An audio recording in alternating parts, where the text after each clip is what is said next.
morning. This is Around the House with Kay and Tom. Thanksgiving's right around the corner, so I am going to make a pumpkin pie. I have never made one before, so we will just see how it turns out. What we're going to do is we're going to use Pillsbury pie crust, granulated sugar, carnation evaporated milk. I've got a can of Libby's 100% pure pumpkin. I'm using pumpkin pie spice and ground cinnamon. 2 eggs. So we shall get started. First thing I'm going to do is I'm going to take this pie crust that we've got. There's 2 in a box.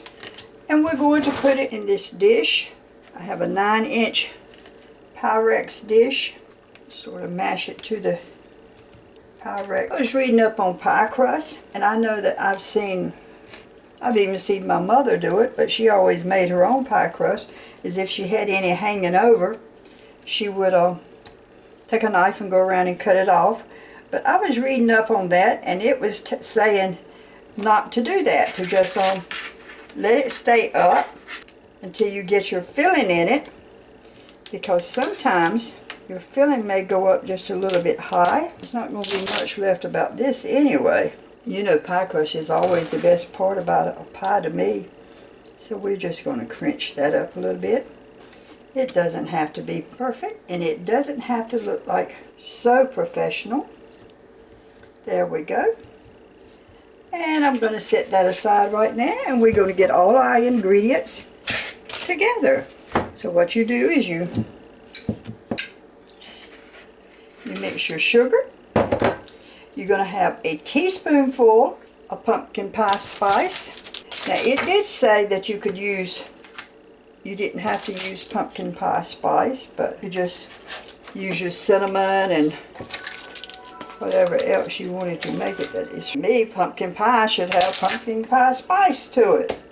Ooh, I love the smell of cinnamon.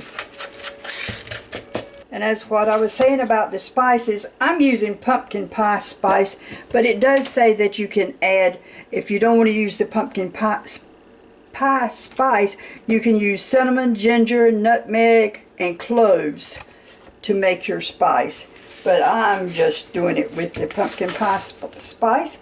Now what we do here is we mix all that with our can of pumpkin. And sort of blend that together.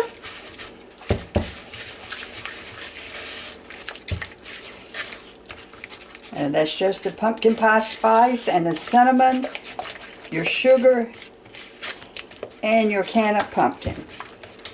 Blend in your eggs. I have got 2 eggs, and it just says slightly beaten.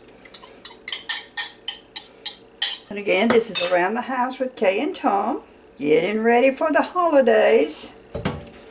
I have a lot of people coming from North Carolina to spend the holidays with me, which I am very thankful that they are coming.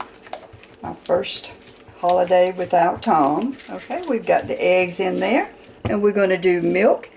And what it says we need to do with the milk is that we need 6 ounces of evaporated milk, carnation evaporated milk. So that's actually 3/4 cup. Here we go.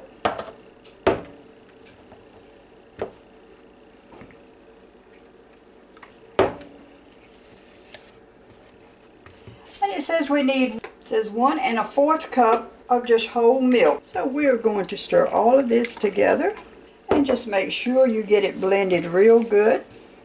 Make sure you get it off the bottom so when you pour the last bit in there, it's not sugar or something that's stuck on the bottom. Our dish that we put the pie shell in, and we're going to gently pour it in there.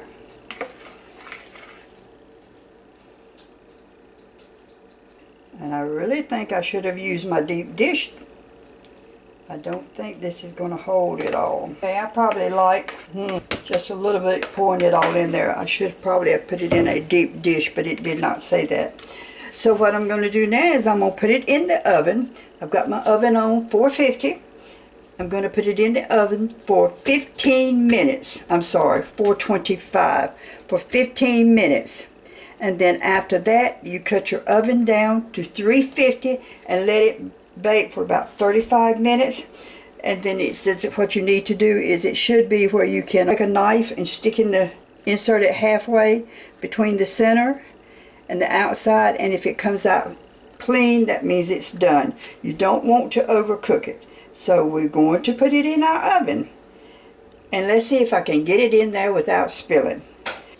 I've actually did get it in the oven without spilling it. So I'm going to set my timer to 15 minutes. And then when it hits 15 minutes, I will lower the degrees on my stove to 350. And we'll bake it for 35 to 40 minutes until it's done in the middle. Okay, my stove just went off. I've cooked it for 15 minutes at 425. I've reset my stove for 350. And we're going to bake it for 1 hour. I'm sorry, for 30 minutes. Whew, let's don't say 1 hour. And then we're going to test it and see if it's done. Okay, I've just taken my pie out of the oven. And it took it like 45 minutes to cook long enough to be firm. I put a toothpick, stuck a toothpick in it, and it came out clean. And so what I need to do now is to let it cool. And after it cools, we're going to put the Cool Whip on it, and we're going to have us a slice of pumpkin pie. But it really did turn out real nice. And again, this is Kay with Around the House with Kay and Tom. I hope you join my channel and give me your feedback and your comments.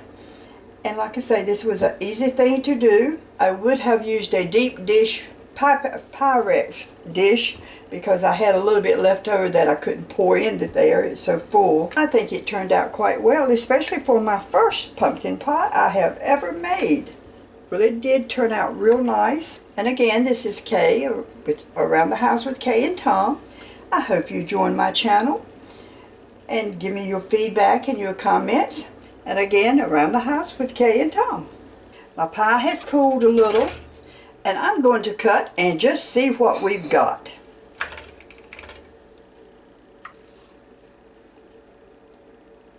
I've got a little Ready Whip cream that I'm going to put on it. And I'm going to go in there and we're going to eat us a piece of pie. It actually looks real good.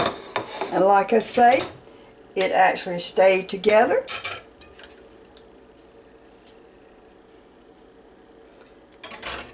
And again, this is Kay, Around the House with Kay and Tom.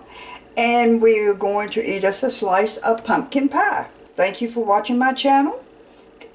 Thank you. I appreciate you joining my channel and for your comments. And come back to see me again.